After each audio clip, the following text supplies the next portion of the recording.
देखें, आज जो अपना पेपर नंबर 3 है अपन उसको डिस्कस कर रहे हैं।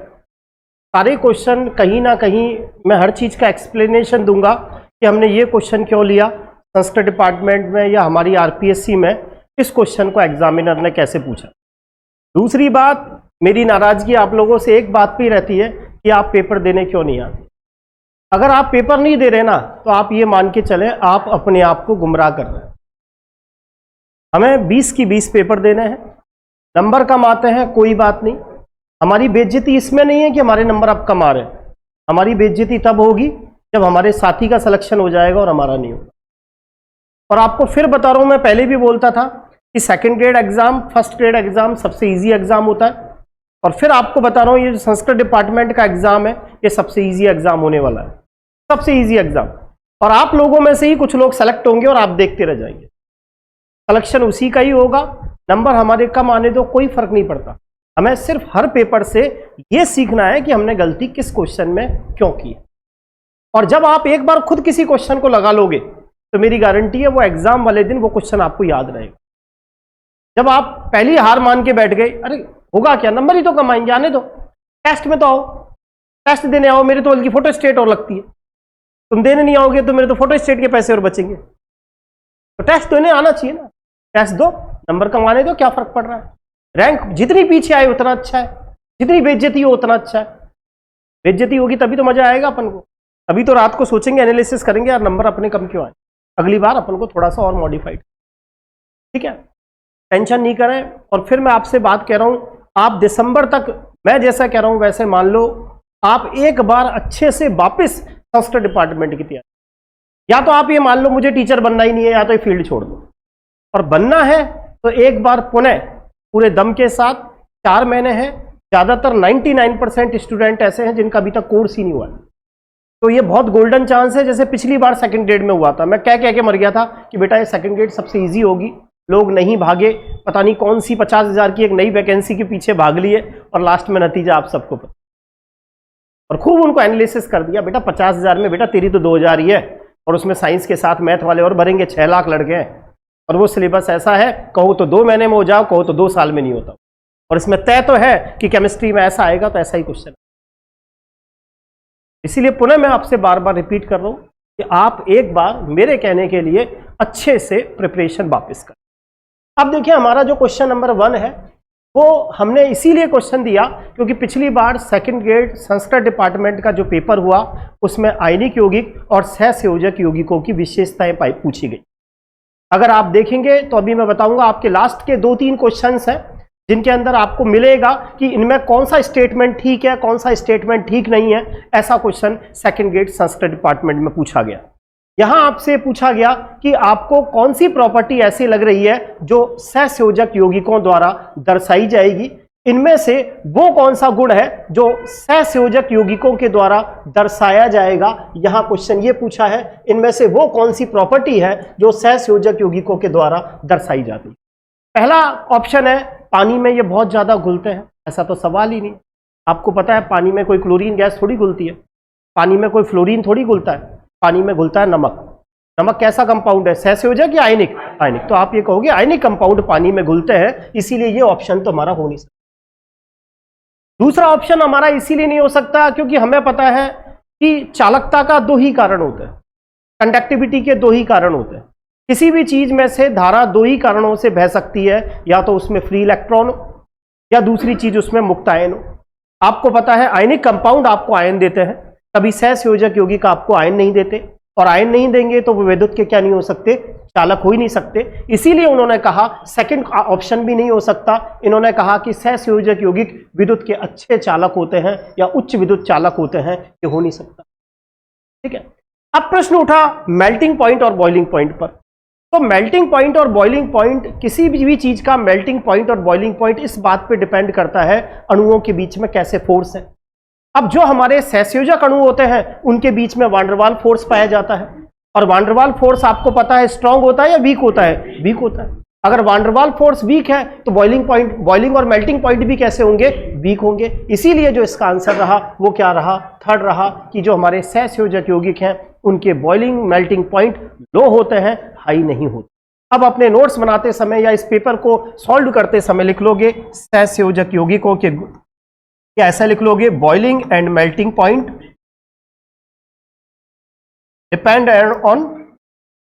डिपेंड किस पर, अणुओं के मध्य लगने वाले आकर्षण बल पर।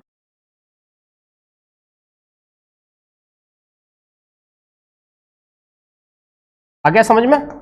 और अब आपको पता है कि सहसंयोजक जो यौगिक हैं, ये जो सहसंयोजक अणु होते हैं इनके बीच में तो वीक वान डेर वाल फोर्स है, तो मेल्टिंग बॉइलिंग पॉइंट हाई हो ही नहीं सकते। हर हाल में मेल्टिंग बॉइलिंग पॉइंट कैसे होंगे? लो होंगे। इसीलिए फर्स्ट का आंसर क्या रहा? थर्ड रहा।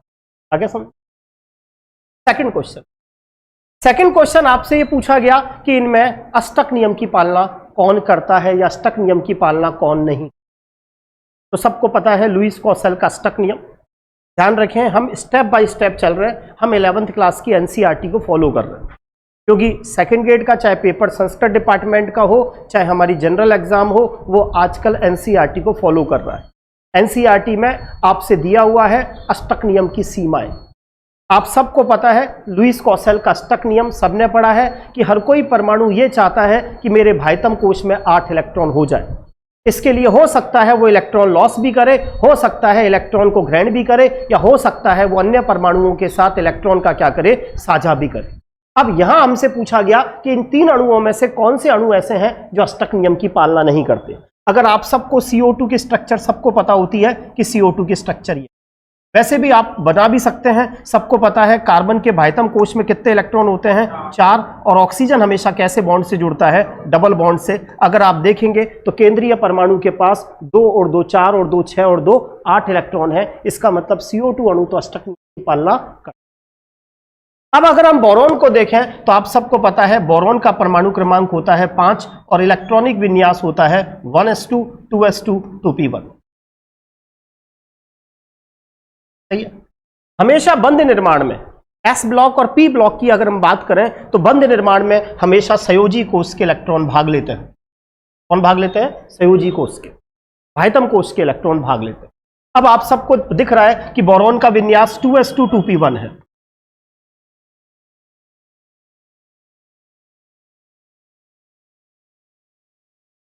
बोरॉन हमेशा एक्साइटेड स्टेट में बॉन्ड बनाना पसंद करता है, क्योंकि जब बॉन्ड बनते हैं तो एनर्जी रिलीज होती है, और एनर्जी रिलीज होती है तो कंपाउंड को स्टेबिलिटी मिलती है। अभी बोरॉन यहां ग्राउंड स्टेट में है और इसके पास एक ही अयुग्मित इलेक्ट्रॉन है, तो ये एक ही बॉन्ड बनाएगा, क्योंकि आपको पता होगा बंद निर्माण में कौन से इलेक्ट्रॉन भाग लेते हैं? अयुग्मित इलेक्ट्रॉन। जो अकेले हैं वही बॉन्ड बनाना चाहते हैं, जो ऑलरेडी मैरिड है वो बॉन्ड नहीं बनाना चाहते। समझ में आई बात? हम थोड़ी बॉन्ड बनाएंगे, बॉन्ड तो आप लोग ही बनाओगे, अकेले हम थोड़ी बनाएंगे। लेकिन मान लो कोई सिस्टम बैठ जाए अब वो सिस्टम बैठने के लिए क्या चाहिए? एनर्जी चाहिए। एनर्जी चाहिए। हमारे में क्या है, 50-55 के हो गए, काय की एनर्जी तो कहने का मतलब ये है कि बोरॉन का ये वाला जो इलेक्ट्रॉन है ये क्या होता है? एक्साइट होकर आगे चला जाता है, क्योंकि बोरॉन ये चाहता है कि मैं भी बॉन्ड बनाऊं ज्यादा से ज्यादा।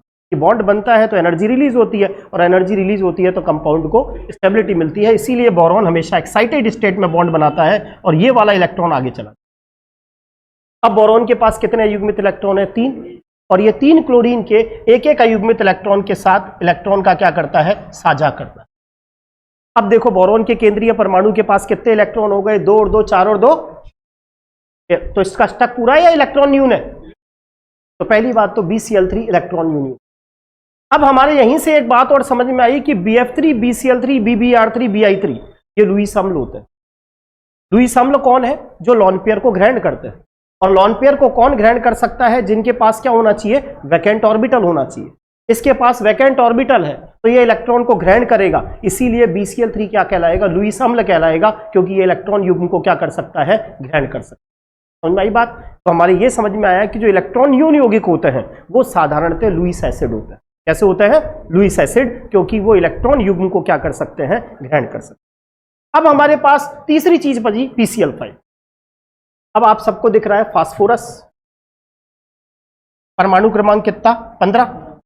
सबको पता है फास्फोरस का विन्यास होता है 3s2 3p3। फास्फोरस को दिखाई दे रहा है यहां PCl5, यहां दिख रहा है 3s2 3p3। फास्फोरस यही चाहता है मैं ज्यादा से ज्यादा बॉन्ड बनाऊं, क्योंकि बॉन्ड बनेंगे तो एनर्जी क्या होगी, रिलीज। फास्फोरस में आप सबको पता है रिक्त डी कक्षक उपलब्ध है, इसीलिए अपनी बैलेंसी को बढ़ा सकता है। सबको समझ में आ गया होगा। 3D ये वाला इलेक्ट्रॉन एक्साइट होकर कहां चला जाएगा, यहाँ। फास्फोरस के पास कितने युग्मित इलेक्ट्रॉन, 5 क्लोरीन के साथ सहसंयोजक बंध बना लेगा। 5 और 5 कितने हो गए, 10। तो अष्टक का क्या हो गया, प्रसार। तो अष्टक नियम की पालना हुई या अष्टक नियम का डिसऑबे हुआ, अष्टक नियम का डिसऑबे। इसीलिए यहां पर आंसर क्या रहा, BCl3 भी रहा और साथ में क्या रहा, PCl5 भी रहा। इसीलिए सेकंड का आंसर 4 रहा। ये तो इलेक्ट्रॉन यून यौगिक है और यहां अष्टक का क्या हो रहा है, प्रसार। बिल्कुल होगा, क्योंकि इसके पास वैकेंट d ऑर्बिटल है। PCl6- बनता ही है, अरे बनता ही नहीं बनता। PCl5 गैसीय स्टेट में रहता है, सॉलिड स्टेट में PCl5 किस में कन्वर्ट होता है, PCl4 plus PCl6-। Vacant orbital उपस्थित है, इसीलिए लुईस एसिड का काम करेगा। लुईस एसिड जरूरी नहीं है, लुईस एसिड वो भी हो सकता है जिसका अष्टक पूरा हो, वो भी हो सकता है जो इलेक्ट्रॉन यून यौगिक हो, और वो भी हो सकता है जिसका अष्टक का प्रसार हो। समझ आ गई बात। नेक्स्ट क्वेश्चन, अच्छा क्वेश्चन है। बेंजीन के रेस्पेक्ट में आपको 3-4 बातें याद रखनी होती है। जनरली यहां मैंने ये पूछा है कि बेंजीन में कार्बन कार्बन के बीच में बॉन्ड ऑर्डर क्या है। जो बेंजीन है C6H6, आप सब जानते हैं कि बेंजीन के अंदर कार्बन कार्बन के बीच में बंध क्रम आपको क्या दिखाई दे रहा है। तो बेंजीन में ये कार्बन है और ये कार्बन है। अगर आप ऐसे देखें तो बंध क्रम 2 है, और यहां देखें तो बंध क्रम 1 है। और सबको पता है बेंजीन में क्या पाया जाता है, अनुनाद पाया जाता है, और अनुनाद होने के कारण इसका बंध क्रम प्रभावित होने लग जाता है। अनुनाद होने के कारण जहां डबल बॉन्ड है वहां सिंगल बॉन्ड, और जहां सिंगल बॉन्ड है वहां डबल बॉन्ड, और जहां डबल बॉन्ड है वहां सिंगल बॉन्ड आ जाता है। सबने बेंजीन की कैलकुलेट स्ट्रक्चर बनाई हुई होगी। अनुनाद के अंदर पाइबंद और लॉन पेयर के इलेक्ट्रॉन भाग लेते हैं। ये पाइबंद के इलेक्ट्रॉन यहां आते हैं, यहां आते हैं, यहां आते हैं। सर अनुनाद क्यों होता है, चार्ज फैलता है। चार्ज फैलता है तो कंपाउंड को क्या मिलती है, स्टेबिलिटी। और दुनिया का हर सिस्टम क्या चाहता है, स्टेबिलिटी। तो बेंजीन में रेजोनेंस।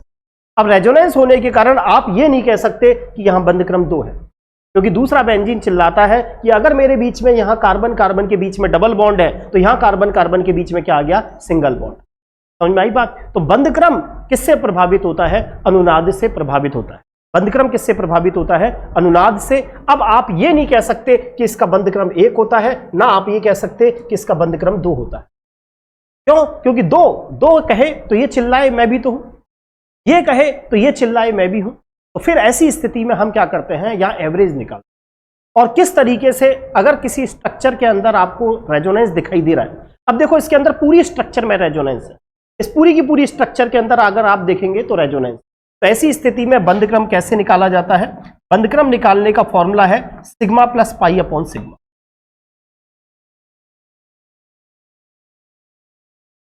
नहीं बात। यहां टोटल अगर आप बॉन्ड गिनेंगे सिग्मा 1 2 3 4 5 6, और पाई कितने, 1 2 3। तो टोटल सिग्मा प्लस पाई कितने हो गए, 9। समझ में आई बात। और सिग्मा बॉन्ड यहां पर कितने हैं, 1 2 3 4 5 और 1, 9/6 को आप क्या लिख सकते हो, 3/2। 3/2 का मतलब बंध क्रम कितना, हाइड्रोजन इंक्लूड, हाइड्रोजन में रेजोनेंस थोड़ी है, रेजोनेंस तो यही है। अरे रेजोनेंस तो इस वाली स्ट्रक्चर में भाई, हमें यही तो लेनी है, इसमें ही तो है रेजोनेंस।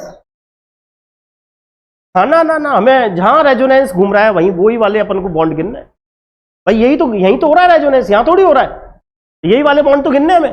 तो sigma plus pi upon sigma, तो 9/9 कितना हुआ, 6 तो सिग्मा, 3 पाई और 3 9, और सिग्मा कितने 6, तो 9/6, 3/2, 3/2 1.5 कर सकते हो।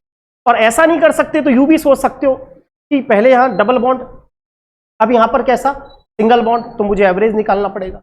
2 और 1 3, 3/2, 3/2 का मतलब 1.5। बेंजीन के रेस्पेक्ट में 3 बातें याद रखें। नंबर 1, बेंजीन का बंध क्रम 1.5, पहली पॉइंट यही लिख लें। बेंजीन में कार्बन कार्बन के मध्य बंध लंबाई, ऐसे लिख लें, कार्बन कार्बन बंध के मध्य बंध लंबाई, कार्बन कार्बन बंध के मध्य बंध लंबाई, तो आंसर लिखे 1.39 एंगस्ट्रॉम। इतनी ही बार पूछ लिया कि बेंजीन में ये कार्बन कार्बन के मध्य बंध लंबाई कितनी होती है, तो आंसर 1.39 एंगस्ट्रॉम। पूछे बेंजीन में कार्बन कार्बन के मध्य बंध लंबाई 1.39 एंगस्ट्रॉम क्यों है? रेजोनेंस के कारण। क्या होता है? रेजोनेंस के कारण, क्योंकि रेजोनेंस के कारण बंध क्रम प्रभावित होता है, बंध लंबाई प्रभावित होती है। समझ में आई बात? तो दूसरा पहला क्वेश्चन तो बेंजीन का बंध क्रम 1.5, बेंजीन के अंदर कार्बन कार्बन के मध्य बंध लंबाई 1.39 एंगस्ट्रॉम।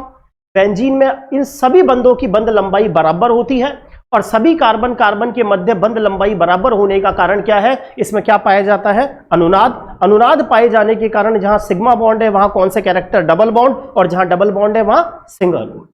आ गया समझ? नेक्स्ट क्वेश्चन, वीबीटी थ्योरी के बारे में पूछा है कि आपको यह बताना है बैलेंस बॉन्ड थ्योरी के आधार पर आपको यह बताना है कि इनमें कौन सा स्टेटमेंट ठीक नहीं है। सबसे पहले तो ये बताएं वीबीटी थ्योरी किसकी है? किसने दी है वीबीटी थ्योरी? अच्छा, वेस्पर थ्योरी किसने दी है? लेस्पी और वीबीटी हिटलर। नहीं, देखो अगर ऑप्शन आ जाए, जैसे वैसे तो क्या था कि वीबीटी जो थ्योरी है ना, इसमें दो बातें आती, एक बात तो आती है अतिव्यापन और एक बात क्या आता है? संकरण। दो बातें आती है वीबीटी में, अतिव्यापन भी आता है और साथ में क्या आता है? संकरण। तो वीबीटी में सही रूप में जो दिया ना, वो तो हिटलर और लंदन ने दिया था, और बाद में पॉलिग ने उसको क्या किया था? डिस्क्राइब किया था, उसका प्रस्तुत विस्तार के रूप में किया था। वीबीटी जो थ्योरी है ना, वो मूल रूप से किसने दी थी? किसने दी है भाई? वीबीटी जो है, नहीं, वीबीटी जो थ्योरी है वो हिटलर और लंदन ने दी है। उसको बाद में उसको मतलब उसका जो विस्तृत रूप किया है ना, वो पॉलिग ने किया। ठीक है। और एमओटी थ्योरी हुंड और मुलिकर, वो तो आया फर्स्ट ग्रेड में, अपन को पता है वीबीटी का प्रस्तुत करता कौन है, तो फिर उन्होंने आंसर मांगा था, हिटलर और लंदन ही माना था। ठीक है। तीन थ्योरी दिमाग में रखेंगे, वीबीटी, एमओटी और वेस्पर। वीबीटी या तो ऑप्शन मिलेगा हिटलर और लंदन, वो नहीं मिले तो फिर क्या मिलेगा आपको? पॉलिंग मिलेगा। वेस्पर थ्योरी ग्लेस्पी और नाइहोम, वेस्पर और ग्लेस्पी और नाइहोम। और तीसरी एमओटी थ्योरी, पढ़िए ना मैं एमओटी थ्योरी, हुंड और मुलिकन। वो कौन है? हुंड और, नहीं बात, जब भी पढ़ो इन चीजों को। वीबीटी के आधार पर कौन सा आपको बताना है? गलत कथन चुनना है। ये तो सबको पता होता है कौन सा बॉन्ड मजबूत होता है, सिग्मा या पाई? सिग्मा। पहला स्टेटमेंट है सिग्मा बंध पाई बंध से मजबूत होता है, बिल्कुल सही है। दूसरा स्टेटमेंट यह है कि जो पी ऑर्बिटल्स होते हैं वो केवल समपार्श्विक अतिव्यापन करते हैं। अब आप सबकी बात करें, अगर हम F2 की बात करें तो आपको पता है इस F2 के अंदर सिग्मा बॉन्ड बन रहा है, तो फ्लोरीन फ्लोरीन के बीच में कौन सा बॉन्ड? सिग्मा। और आपको पता है इसके अंदर जो अतिव्यापन है वो समपार्श्विक नहीं है, बल्कि कौन सा है? समाक्षीय। इसका पीजेड ऑर्बिटल इसके पीजेड ऑर्बिटल्स के साथ ओवरलैपिंग करता है, तो इसीलिए ये स्टेटमेंट सही नहीं है। तो पी ऑर्बिटल्स, जब पी ऑर्बिटल्स के अंदर केवल समपार्श्विक अतिव्यापन पाया जाता है, ये बात सही नहीं है। पी ऑर्बिटल्स में समाक्ष और समपार्श्विक दोनों अतिव्यापन पाए। थर्ड ऑप्शन आपको पता है एस ऑर्बिटल जब भी ओवरलैपिंग करता है वो हमेशा सिग्मा बंध बनाता, कभी भी वो क्या नहीं बनाता? पाई बंध नहीं। चौथा स्टेटमेंट यह है कि दो परमाणुओं के मध्य सिग्मा बॉन्ड तो एक ही होगा, शेष क्या होंगे? पाई बॉन्ड होंगे। बिल्कुल सही है कि दो परमाणुओं के मध्य सिग्मा बॉन्ड तो केवल कितना होगा? एक। शेष कौन से बॉन्ड होते हैं? Pi bond. इसीलिए यहां पर इसका आंसर क्या रहा? सही होगा था, गलत हुआ? अगला क्वेश्चन, अच्छा क्वेश्चन है ये। जब आप नाइट्रेट आयन को पढ़ें तो इसके बारे में सारी चीजें पढ़ें, इसमें संकरण कौन सा है, इसकी आकृति कैसी है, ज्यामिति कैसी है, सारी बातों को डिस्कस करें दिमाग में। हमसे फर्स्ट ग्रेड में इस साल पूछा गया था कि नाइट्रोजन की कोवैलेंसी 4 होती है, नाइट्रोजन की कोवैलेंसी 4 होती है, जबकि फास्फोरस की कोवैलेंसी 6 होती है। क्यों? यानी कोवैलेंसी का मतलब होता है अधिकतम बंध। नाइट्रोजन मैक्सिमम कितने बॉन्ड बना सकता है? 4, जबकि फास्फोरस आगे तक 6 बॉन्ड बना लेता है। रीजन आप सबको पता है, नाइट्रोजन की कोवैलेंसी 4 क्यों है? क्योंकि उसमें रिक्त डी कक्षक नहीं पाया जाता, लेकिन फास्फोरस के अंदर रिक्त डी कक्षक पाए जाने के कारण वो अपने बंधों की संख्या 6 तक बढ़ा लेता है। तो इस साल फर्स्ट ग्रेड में यही क्वेश्चन पूछा गया, नाइट्रोजन की कोवैलेंसी, कोवैलेंसी का मतलब यह है कि अधिकतम कितने बंध बना सकता है। उसमें सहसंयोजक बंध भी आ गए और उपसहसंयोजक बंध भी आ गए कि नाइट्रोजन मैक्सिमम कितने बॉन्ड बना सकता है, 4 ही बॉन्ड बना सकता है, इससे ज्यादा बॉन्ड नहीं बना सकता। अब इस नाइट्रेट आयन की स्ट्रक्चर कैसे बनी वो देखो। सबसे पहले मैं नाइट्राइट आयन की स्ट्रक्चर बना देता हूं। सबको पता है नाइट्रोजन के बैलेंस सेल में कितने इलेक्ट्रॉन होते हैं, 5। कार्बन के बैलेंस सेल में 4 और नाइट्रोजन के बैलेंस सेल में 5। विन्यास भी पता होता है 1s2 2s2 2p3। तो बाह्यतम कोश में कितने इलेक्ट्रॉन है, 5। नाइट्रोजन के बाह्यतम कोश में 5 इलेक्ट्रॉन है, तभी तो आपने उसको 5th वर्ग में रखा। अरे 5th वर्ग में तभी तो रखा क्योंकि उसके बाह्यतम कोश में कितने इलेक्ट्रॉन है, 5। अब जैसे सबसे पहले हमारे सामने है NO2-। यहां आपको पता चल रहा है एक ऑक्सीजन पर नेगेटिव चार्ज है और एक ऑक्सीजन आपका उदासीन। जो ऑक्सीजन उदासीन होता है ना वो तो डबल बॉन्ड से जुड़ता है, और जिस ऑक्सीजन पर नेगेटिव चार्ज होता है वो कैसे बॉन्ड से जुड़ता है। ये स्ट्रक्चर किसकी है, नाइट्राइट आयन की, NO2- की। इसको आप क्या बोलते हो, नाइट्राइट आयन NO2-। NO2- हमारा क्वेश्चन तो नाइट्रेट आयन का है, लेकिन जब भी हम NO2- नाइट्राइट आयन पढ़े तो डिस्कस कर लेंगे। यहां सिग्मा बंध कितने हैं, 2 है नहीं, सिग्मा तो एक ही होता है ना, सिग्मा बंध कितने हैं, 2। एक क्या है, लॉन पेयर, टोटल कितना, 3। अगर टोटल 3 आ रहा है सिग्मा प्लस लॉन पेयर का, तो संकरण कौन सा होगा, sp2। ऐसा होगा sp2। अब खुद ही सोचेंगे कि sp2 की आकृति 2 हो सकती है भाई। जो sp2 है या तो वो होता है त्रिभुजीय समतल, ये आपको दिखाई दे रहा है वो होता है वी शेप। अरे हाँ या ना, यहां हमें समझ में आ रहा है कि अगर मैं इनके बॉन्ड्स को देखूं तो कैसी शेप का दिख रहा है, वी शेप। तो हम लिखेंगे जब भी पढ़ेंगे नाइट्राइट आयन sp2 संकरण, और इस पर शेप कौन सी है, समझ में। अब क्या हुआ, नाइट्रेट आयन कैसे बना। इस NO2- के पास ऑक्सीजन आया, ऑक्सीजन ने कहा यार मेरे पास बाह्यतम कोश में कितने इलेक्ट्रॉन है, कहते हैं ऐसा कुछ कर कि तेरा भी अष्टक बना रहे मेरा भी अष्टक बना। ये तो टसन में ये कहता है मेरे पास तो 2 4 6 और 2 8, मेरा तो अष्टक पूरा है, मैं क्यों बॉन्ड बनाऊं। तो फिर ये इसको समझाता है, देख तू बॉन्ड बनाएगा ना तो एनर्जी रिलीज होगी, और एनर्जी रिलीज होगी तो कंपाउंड को क्या मिलेगी। पहले क्या होता था, यहां उपसहसंयोजक बंध बना देते, लेकिन आजकल एनसीईआरटी ने उपसहसंयोजक बंध का सिस्टम खत्म कर दिया। वो ये कहती है कि उपसहसंयोजक बंध तो तब बनेगा जब एक के पास खाली कक्षक होगा और दूसरे के पास पूर्ण भरा कक्षक होगा।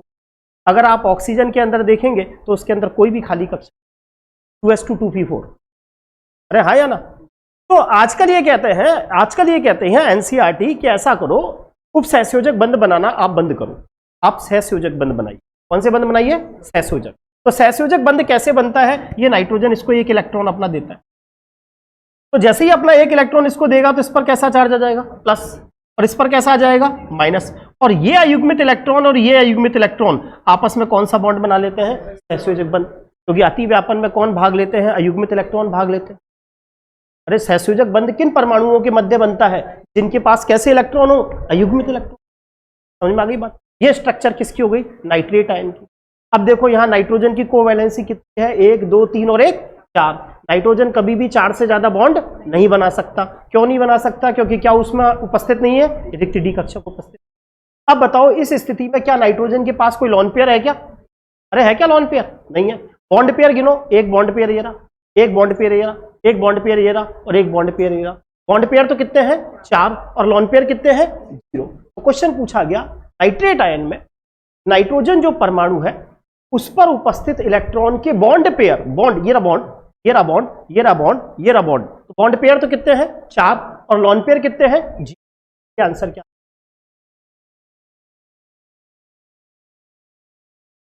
हाँ, अगर क्वेश्चन पूछता इस तरह का कि वो ये पूछता, अगर क्वेश्चन को फ्रेमिंग करता कि नाइट्रेट आयन में कौन कौन से बंध हैं, तो इसका मतलब यह है कि उसकी इच्छा है वो पुरानी बात करना चाहता है। कौन सी बात करना चाहता है, पुरानी। तो फिर पुरानी किताबों में नाइट्रोजन और ऑक्सीजन के बीच में यहां उपसहसंयोजक बंध बना रखा, सही बात समझ। लेकिन क्यों उपसहसंयोजक बंध, ये भी तो बॉन्ड पेयर ही कहलाएगा, ये भी तो बॉन्ड पेयर ही कहलाएगा। बॉन्ड पेयर का मतलब जो बॉन्ड बनाने में भाग ले, बॉन्ड ही तो है वो भी, समझ में आ गई बात। तब भी बॉन्ड पेयर तो कितने रहेंगे, 4, और लॉन पेयर कितना रहेगा। अब जब नाइट्रेट आयन पढ़ोगे तो खुद ही निकालो, बोले इसमें संकरण कौन सा होगा, 1 2 3, कितने सिग्मा, 3। संकरण में कभी पाई बंद नहीं गिनते, क्या क्या गिनते हैं, सिग्मा बंद और लॉन पेयर। कितने सिग्मा है, 3। लॉन पेयर है क्या, नहीं है। टोटल कितना, 3। संकरण कौन सा, sp2। और आकृति अगर आप देखें, जब आकृति देखेंगे तब हम बॉन्ड को देखते हैं और केवल सिग्मा बॉन्ड को देखते हैं। तो आपको दिखाई दे रहा होगा ये रहा ना सिग्मा बॉन्ड, अरे हाँ या ना, यही तो है सिग्मा बॉन्ड। इस समय इसकी आकृति कौन सी हो गई, त्रिभुजीय समतल। अरे sp2 संकरण की आकृति दो तरह की हो सकती है, या तो त्रिभुजीय समतल या कोणीय या ये जो आपका नाइट्रेट आयन है ये इसकी आकृति त्रिभुजीय समतल है, जबकि नाइट्राइट आयन जो है उसकी शेप कैसी है, कोणीय या नेक्स्ट क्वेश्चन। IF7 अणु में कितने बंधित इलेक्ट्रॉन युग्म होते हैं, बहुत साधारण सा क्वेश्चन है।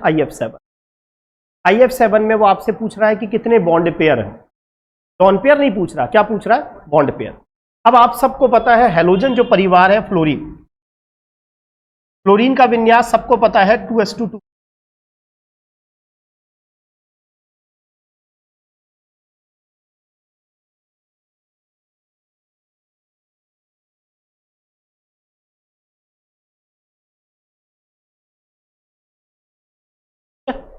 सबको पता है। जो फ्लोरीन है इसके भाइतम कोश में 7 इलेक्ट्रॉन है, 2 4 5 और 2 है ना। फ्लोरीन के भाइतम कोश में 7, इसीलिए आप इसको 7वें वर्ग में रखें।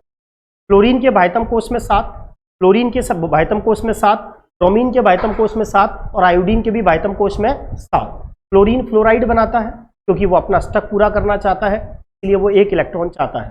क्लोरीन क्लोराइड आयन बनाना चाहता है, क्यों, क्योंकि क्लोरीन के भाइतम कोश में कितने, 7 और 1 8। ब्रोमीन भी क्या बनाता है, ब्रोमाइड आयन, और आयोडीन भी क्या बनाता है, आयोडाइड आयन। हमारे ये समझ में आ गया कि आयोडीन के भाइतम कोश में 7 इलेक्ट्रॉन है, 1 2 3 4 5 6 और 1 7। आपको पता है फ्लोरीन हमेशा सिंगल बॉन्ड बनाता है, फ्लोरीन हमेशा कैसा बॉन्ड बनाएगा, सिंगल।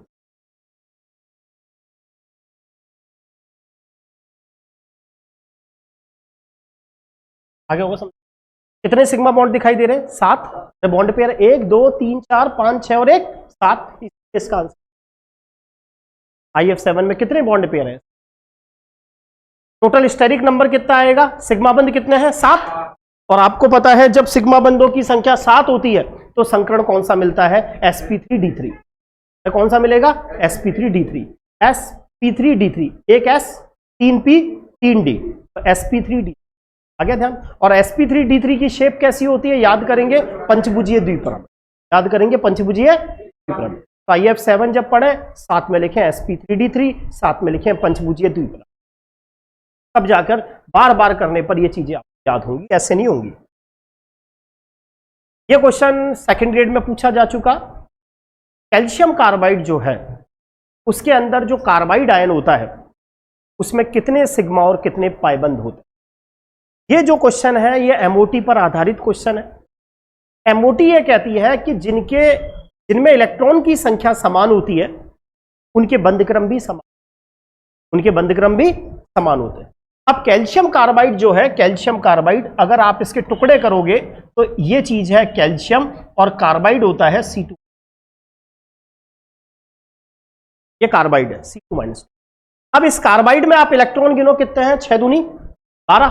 अरे कार्बन का परमाणु क्रमांक 6 दूनी 12, 12 और 2 14। इसका मतलब इसमें 14 इलेक्ट्रॉन, और 14 इलेक्ट्रॉन जैसी संरचना आप सबको पता है N2 की होती है, हाँ या ना।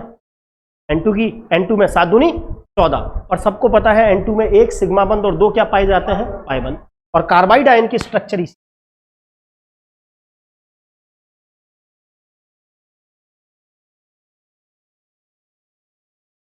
क्या है समझ में। हमसे सेकंड ग्रेड में पूछा गया 2013 में या 15 में ये क्वेश्चन कि जो कैल्शियम कार्बाइड है, तो जो कार्बाइड आयन होता है उसके अंदर कितने सिग्मा और कितने पाइबंद पाए जाते हैं। तो आप ये कहोगे कि सिग्मा तो हमेशा आपको पता है कितना होता है, 1, शेष क्या होते हैं, पाई। तो आप ये कहोगे कि 1 सिग्मा और 2 क्या पाई जाते हैं, पाइबंद। इसलिए इसका आंसर क्या आ गया होगा सबको। नेक्स्ट क्वेश्चन, जिनोन ऑक्सा टेट्राफ्लोराइड में आपको ये बताना है कितने लॉन पेयर हैं। सर ये क्वेश्चन क्यों लिया, क्योंकि जिन्होंने सेकंड ग्रेड के पुराने पेपर कर रखे हैं, पूछा जा चुका 2015 में जिनोन ऑक्सा टेट्राफ्लोराइड की स्ट्रक्चर कैसी, इसीलिए हमने इस क्वेश्चन जीनॉन ऑक्सा टेट्राफ्लोराइड में पूछ रहा है कि लोन पेयर कितने। अब आप सबको पता है जीनॉन अक्रिय गैस है और अक्रिय गैसों के भाइतम कोश में कितने इलेक्ट्रॉन होते हैं? 8। ऑक्सीजन आपको पता है हमेशा ऑक्सीजन कैसे बॉन्ड से जुड़ता है? Double bond. फ्लोरीन कैसे बॉन्ड से जुड़ता है? Single bond, single bond, single bond और सिंगल। दिखाई दे रहा है आपको लोन पेयर की संख्या कितनी होगी? आंसर तो रहेगा। जीनॉन ऑक्सा टेट्राफ्लोराइड की बात करें, संकरण देखें तो संकरण में केवल सिग्मा बंद और लोन पेयर गिने 1 2 3 4 5 और 1 6। 5 सिग्मा 5 सिग्मा 1 लोन पेयर। जब 5 सिग्मा और 1 लोन पेयर आए तो आप सबको पता है स्टेरिक नंबर जब 6 आए तो संकरण कौन सा होता है? sp3। 3 और 1 4 और 2 2। जब आप टेस्ट की तैयारी कर रहे हो, टेस्ट देने आ रहे हो, तो इतनी उम्मीद तो मैं करता हूं ये तो आपको आना ही चाहिए, sp3। अब sp3d2 की जो स्ट्रक्चर है वो आप सबको पता है होती है वर्गाकार द्विपिरामिड। ज्यामिति होती है वो होती है वर्गाकार।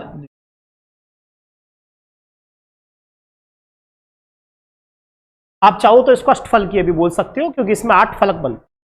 वर्गाकार द्विपिरामिड, वर्गाकार द्विपिरामिड स्ट्रक्चर तब बनती है जब इसमें केवल 6 सिग्मा बंद हो और एक भी लोन पेयर ना हो। लेकिन जब एक लोन पेयर उपस्थित होता है तो इसकी आकृति वर्गाकार द्विपिरामिड की जगह वर्गाकार पिरामिडीय हो जाती है। याद करो हम पढ़ चुके हैं कैसे बनाएंगे जीनॉन। ये तो बना वर्गाकार,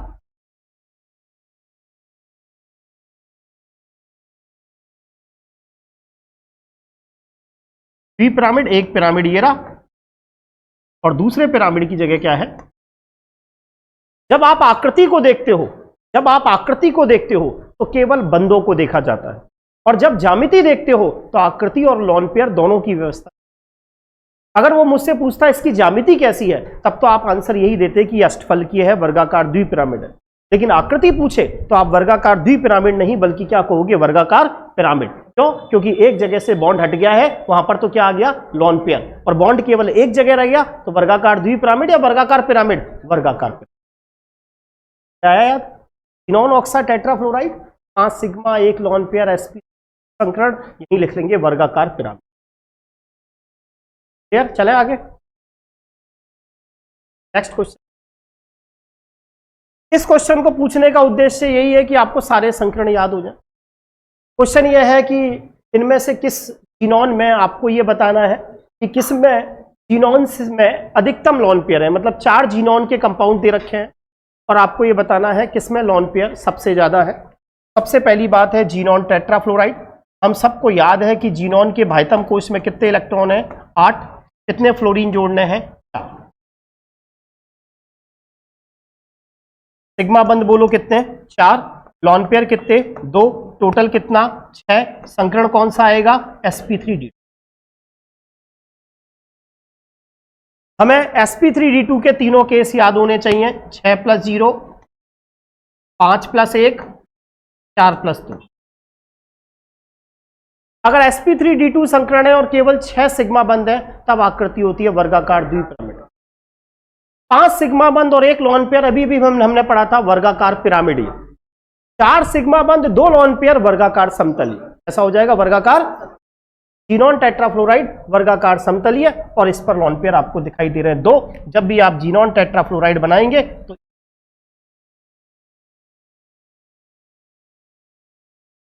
लिख लेंगे वर्गाकार समतल।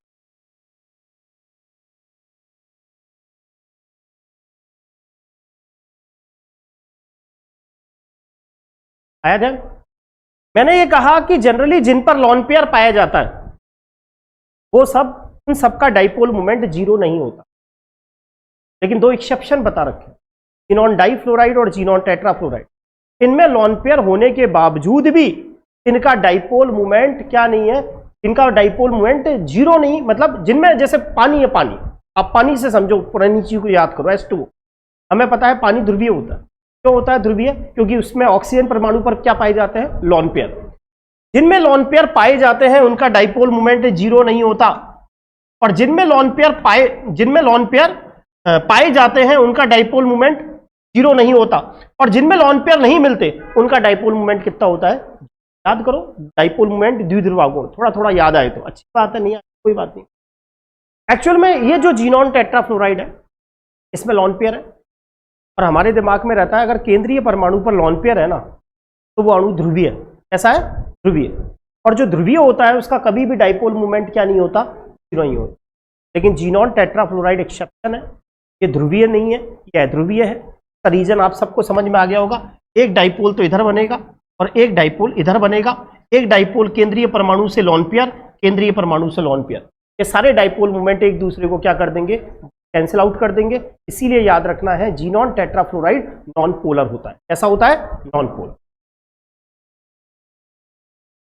अगला एग्जांपल है जीनॉन हेक्साफ्लोराइड। देखो मैं आपको फिर स्पष्ट कर दूं, जो हमारा सेकंड ग्रेड है के अंदर मेन महत्व इनऑर्गेनिक और फिजिकल,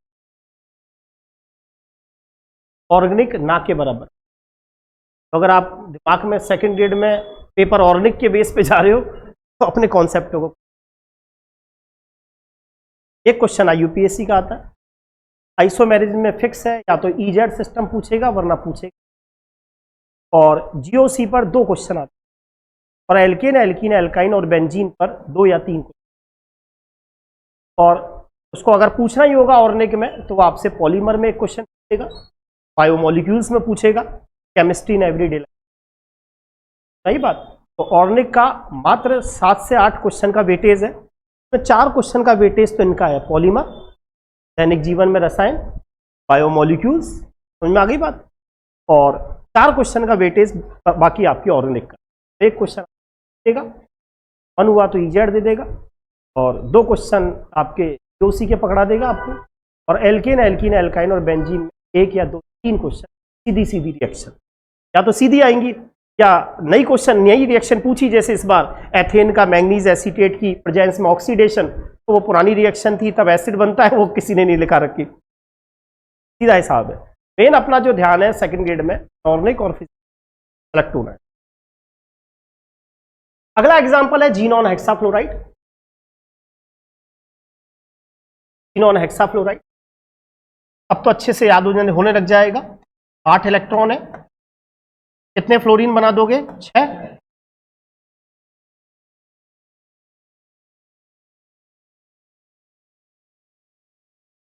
कितने सिग्मा, 6, लॉन पेयर कितना, 1, टोटल कितना, 7, संकरण कौन सा, sp3d3 जा चुका। सेकंड ग्रेड में जीनॉन हेक्साफ्लोराइड की आकृति होती है, आंसर था विकृत अष्टफल की, आंसर क्या था, विकृत अष्टफल की, यही लिख लेना विकृत।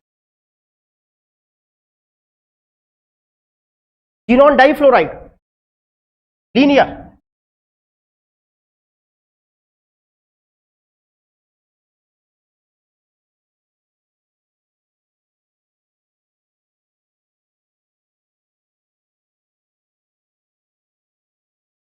जीनॉन के भाइतम कोश में 8 इलेक्ट्रॉन,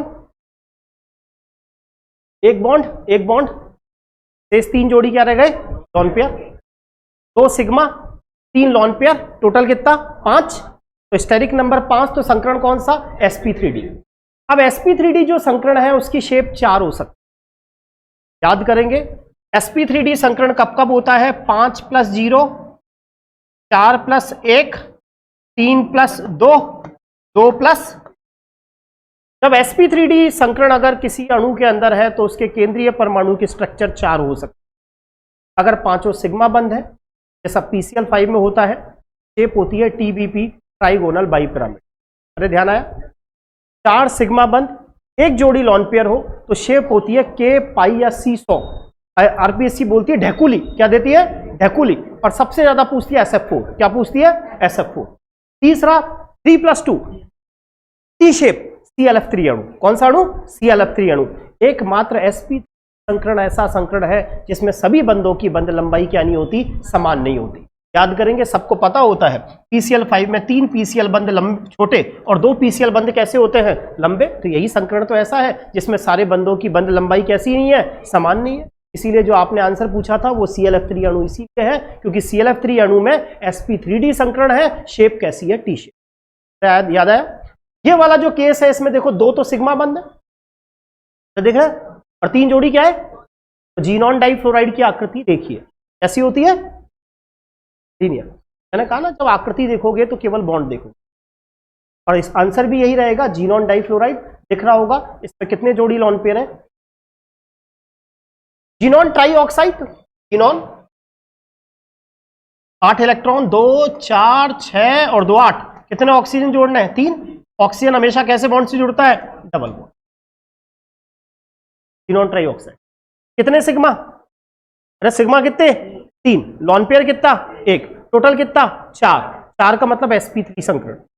अब sp3 संकरण की आकृति पहले नंबर पर तो केस होता है sp3, अगर अणु के केंद्रीय परमाणु पर sp3 संकरण है तब तो आकृति होती है चतुष्फल की, लेकिन दूसरी शेप पिरामिडीय भी तो होती है, पिरामिडीय अमोनिया जैसी।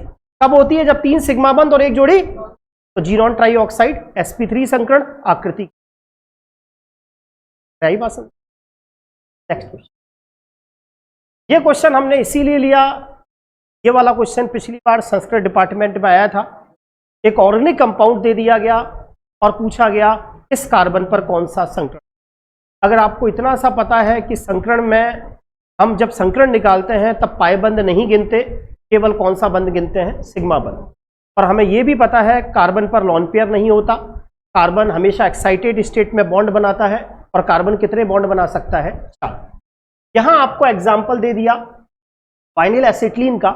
वाइनिल एसिटिलीन के एकल बंद बाकायदा दे दिया, कार्बन नंबर 2 और कार्बन नंबर 3, ये दिया ना, कार्बन नंबर 2 और कार्बन नंबर 3 में आपको संकरण बताना है। आप जरा इस स्ट्रक्चर को देखें तो ये कार्बन ऐसे ही तो है, C, एक जुड़ा हुआ है H, और यहां क्या जुड़ा हुआ है, डबल बॉन्ड, हाँ या ना, ये ऐसा ही तो है, एक सिंगल बॉन्ड इधर डबल बॉन्ड, और इधर क्या लगा हुआ है, H। अब देखो इस कार्बन ने कितने सिग्मा बना रखे हैं, 1 2 और 1 3, तो स्टेरिक नंबर कितना, 3, तो संकरण कौन सा, sp2, यानी 2 नंबर के कार्बन पर तो कौन सा संकरण आएगा, sp2। ये हो नहीं सकता, ये हो नहीं सकता, ये हो नहीं सकता। 3rd नंबर का कार्बन देखो, जब संकरण देखना होता है तो केवल सिग्मा बंद देखते हैं, एक सिग्मा बंद तो ये बना और एक सिग्मा बंद ये बना, तो सिग्मा बंद कितने बनाए, 2, तो संकरण कौन सा, sp की आकृति देखिए, लीनियर, 180 डिग्री का बॉन्ड एंगल, इसीलिए इसका आंसर